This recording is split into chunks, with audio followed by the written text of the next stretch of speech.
कैलाशपति शिव शंकर, तुम हो भोले दया के सागर। तुम कैलाशपति शिव शंकर, तुम हो भोले दया के सागर।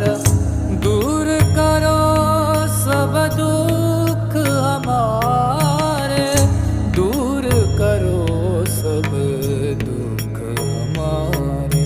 शंभो शंकर नमः शिवाय, गिरिजा शंकर नमः शिवाय। आदिदेव तुम नमः